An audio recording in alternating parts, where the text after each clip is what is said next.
என்னோட பேர் சரண்யா. நான் மரவட்டியில வந்து வசித்து வரேன். ஆதித்தமிழர் ஜனநாயக தொழிலாளர் பொதுநலச் சங்கத்தில நான் கிளைச்சங்க தலைவியா இருக்கேன். நான் அந்த சங்கத்தின் மூலியமா 10 பேர உறுப்பினரா சேர்த்தேன். 10 பேர உறுப்பினரா சேர்த்து அவங்களுக்கு வந்து சங்கத்தின் செயல்பாடுகள பத்தி சொல்லிக் குடுத்தோம். 2வது இதில தொழில் முனைவோர் கடன் வாங்குவது மூலமா ஒரு ஒரு நபருக்கு ரூ. 10 வீதம் 30,000 குடுத்தாங்க. அந்த பணத்த வாங்கி அந்த சங்கத்துல இருக்க உறுப்பினர்களுக்கு குடுக்கும்போது, அவங்க வந்து ஆட்டுக்குட்டி வாங்கி, அந்த ஆட்டுக்குட்டி 2 வந்து 4ஆ பெருகியிருக்கு. அத பார்க்கும்போது நான் மகிழ்ச்சியா இருக்கேன்.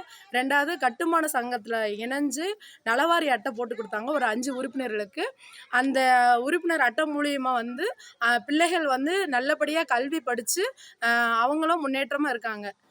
இந்த செய்தி தலைவரா இருந்து இதெல்லாம் நான் ஆத்மார்த்தமா செய்யறத நினைச்சு மகிழ்ச்சி அடைகிறேன். வணக்கம். என்னோட பேர் ஷாலினி மாரிமுத்து. நாங்கள் மதுரை மாவட்டம் அலங்காநல்லூர் கிராமம் கிளைவங்களத்துலேருந்து பேசுகிறோம். இந்த மாதிரி நாங்கள் நில வாரியத்தில் வந்து முதல்ல இதோட பெனிஃபிட் எதுவும் எங்களுக்கு தெரியாது. அதுக்கப்புறம் இங்கே ஒரு 30 உறுப்பினர்கள் சேர்ந்தாங்க. நான் அதில் செயலாளராக இருக்கேன் ஒரு 6 வருஷமாக. இப்போ வந்து என்னோடய பையன் பிறந்திருந்தான். என்னோடய பையனுக்கெல்லாம் நாங்கள் கார்டியாலஜி ப்ராப்ளம் ஆயிடுச்சு. நான் ஒரு நர்ஸ் தான், இருந்தாலும் என்னால் பண உதவி எதுவும் பண்ண முடியல.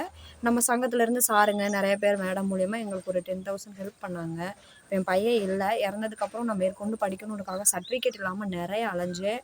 அங்கேயும் சங்க உறுப்பினரில் இருந்து விமலான்றவங்க, அழகராணி இவங்கெல்லாம் வந்து என்னோடய சர்டிஃபிகேட் வாங்கி கொடுத்தாங்க.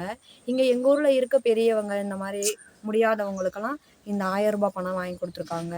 பெண்கள் உதவித்தொகை, கல்யாண பணம் இதெல்லாம் எழுதி போட்டிருக்காங்க. நிறைய பெனிஃபிட் இருக்குது இதில். நம்மளை மாதிரி படித்தவங்க எல்லாம் இதில் வந்து இன்னும் சேர்ந்து இதை நல்லா மேலே கொண்டுட்டு போகணுன்னா இன்னும் நல்லா வரும். நீங்கள் இந்த வீடியோவை பார்த்துட்ருக்க எல்லோரும் என்ன வாங்கியிருப்பீங்கன்னு எனக்கு தெரியாது. ஆனால் இங்கே இருக்க எல்லாருமே நிறைய பயனடைச்சிருக்காங்க. ஒரு மீட்டிங் எதுனாலும் சேர்ந்து போவாங்க, சேர்ந்து வருவாங்க.